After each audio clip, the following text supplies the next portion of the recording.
Good day everyone! Ngayong araw ay magsosolve tayo ng problem about fluid flow measurement.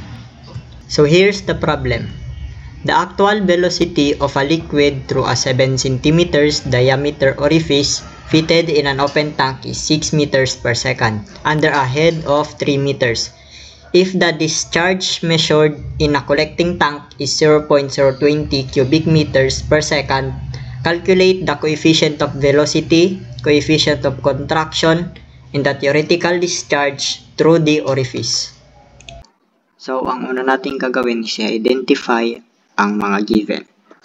So, meron tayong actual velocity na 6 meters per second, diameter na 7 cm or 0.07 meters, at head na 3 meters.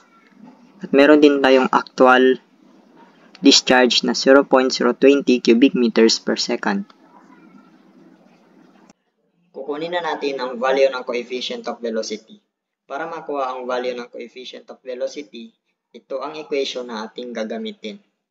Actual velocity is equals to coefficient of velocity times square root of 2 times acceleration due to gravity times ang head. Since given na ang ating actual velocity at ang head, tapos constant ang ating gravity, meron na rin siyang value.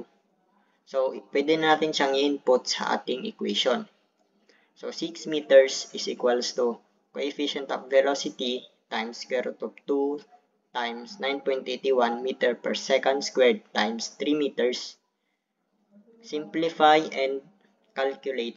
So, ang value na ating coefficient of velocity is 0.9124. Next natin na kukunin isang theoretical discharge or ang coefficient of discharge. Ito naman ang equation natin gagamitin. Actual discharge is equals to coefficient of discharge times area of a circle. Bakit nga ba area of a circle? Dahil ang butas ng ating orifice is bilog. Kaya area ng circle ang ating gagamitin. Times square root of 2 times acceleration due to gravity times ang head. So, since meron naman tayong value ng actual discharge, meron din tayong value ng head at ang gravity, at meron ding value ang ating diameter, pwede na natin itong i-input sa ating equation.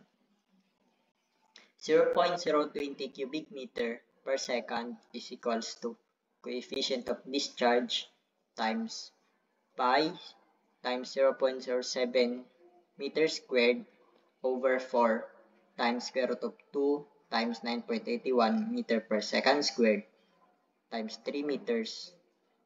So, simplify and calculate. So, ang value ng ating coefficient of discharge is 0.6774. Last is ang coefficient of contraction. Ito naman ang equation para makuha ang coefficient of contraction.